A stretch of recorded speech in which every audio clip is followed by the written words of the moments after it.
esa mentalidad de cambio que tiene a veces algunos. Es como muy extremista.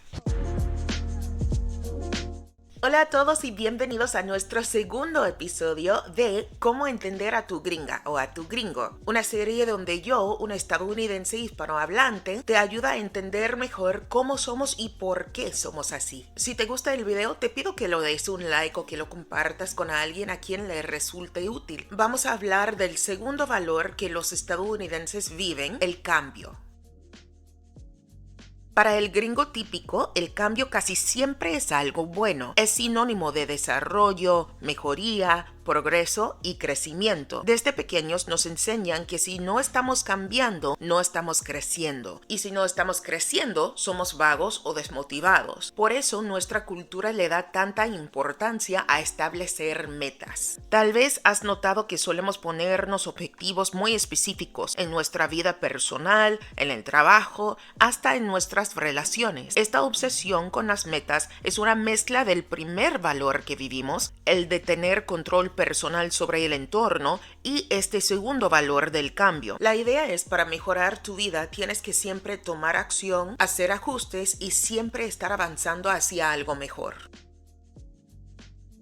Como valoramos tanto al cambio, también solemos restarle importancia a cosas como la estabilidad, la tradición y la herencia. Todo lo que se percibe como quedarse en el mismo lugar puede interpretarse negativamente. Un ejemplo muy claro de esto es cuándo y cómo nos mudamos de casa. Aquí en los Estados Unidos, mudarse de la casa de sus padres a los 18 a 20 años es casi una obligación cultural. Se ve como un paso necesario para volverse independiente y madurar. Si alguien sigue viviendo con sus padres después de cierta edad, muchas veces se le juzga como inmaduro o poco ambicioso. Pero en muchas familias latinoamericanas, vivir con los padres hasta casarse no es solamente aceptable, es normal. Y aquí tengo que ser sincera, aunque sí yo veo que este valor es algo muy importante para la gente de mi país, no es algo muy importante para mí personalmente. Tal vez sea porque soy afroamericana y los valores en mi subcultura son un poco diferentes. Quizás se deba a que la economía no es la misma que hace generaciones. O tal vez, como en mi caso, porque me gradué de la universidad con cientos de miles de dólares sin deudas. No estaba en una posición de mudarme de la casa de mis padres. En mi opinión, los que tienen 18 años son demasiado jóvenes para vivir solo. Realmente creo que mudarse a esa edad puede llevar a la persona al fracaso. Tampoco creo que aguantaría vivir con varias generaciones de familia bajo el mismo techo. Así que todo es un reto.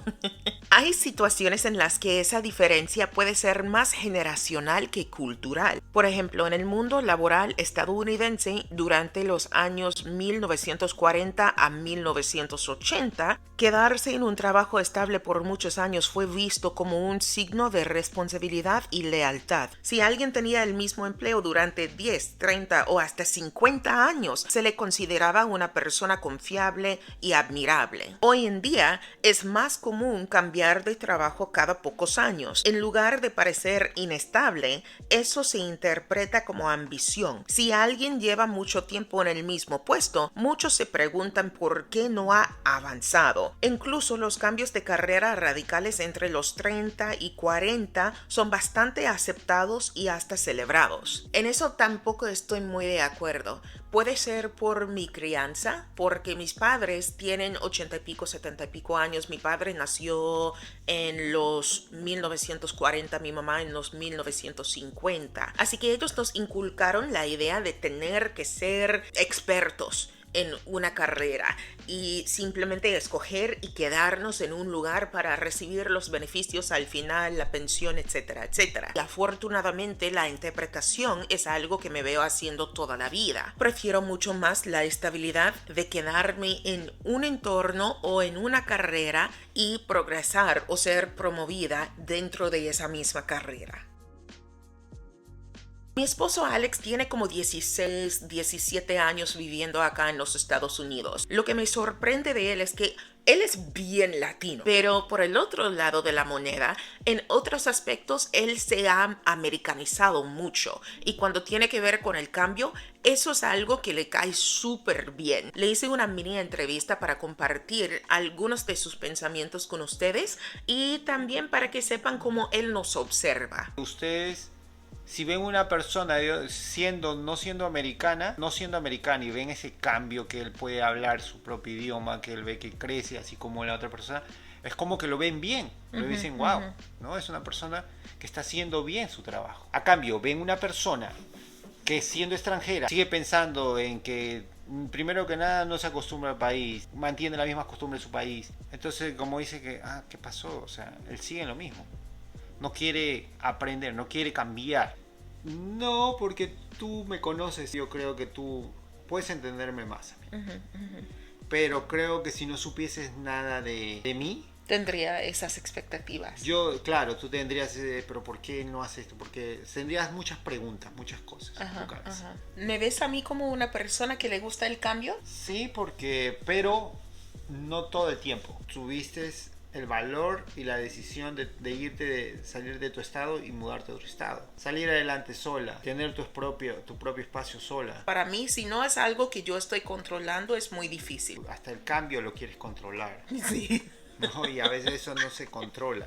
Como vieron, Alex y yo no siempre pensamos igual cuando se trata de cambios, pero justo por eso hemos aprendido algunas cosas que nos han ayudado a llevarnos mejor y a entendernos más. Aquí te dejo unos consejos que te podrían servir también. Número 1. Reconoce el valor de ambas perspectivas. El cambio puede ser una herramienta poderosa para el crecimiento, pero a veces la tradición proporciona la estabilidad emocional necesaria. En lugar de ver estas perspectivas como opuestas, trata de verlas como complementarias. Este entendimiento puede ayudar a evitar conflictos y fortalecer la relación. Número 2. Tómate el tiempo para adaptarte. Si algo te hace sentir incómodo, hácelo saber al gringo. No apures tus decisiones por miedo de no complacer a alguien. Puede ser útil tomarse un tiempo para reflexionar sobre lo que realmente te hace sentir cómodo.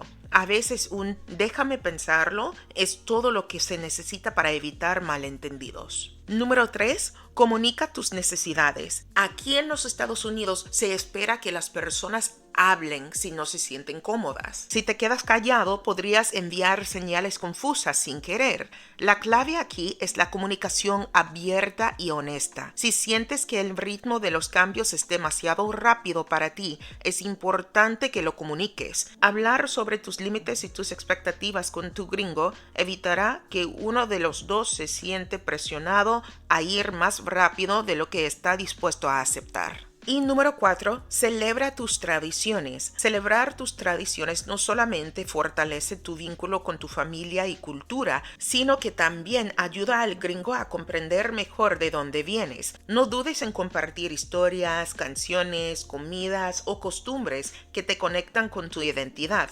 Invitar a otros a participar te permite construir una base de respeto mutuo por las diferencias. Espero que te haya gustado aprender un poco más acerca de nuestra obsesión con el cambio. No te pierdas el próximo episodio, por favor. Creo que va a ser mi favorito porque se trata de una de las diferencias más difíciles de entender para un latinoamericano. Como siempre decimos en nuestro canal, con Dios nada es imposible. Y nos vemos la semana que viene. Chao.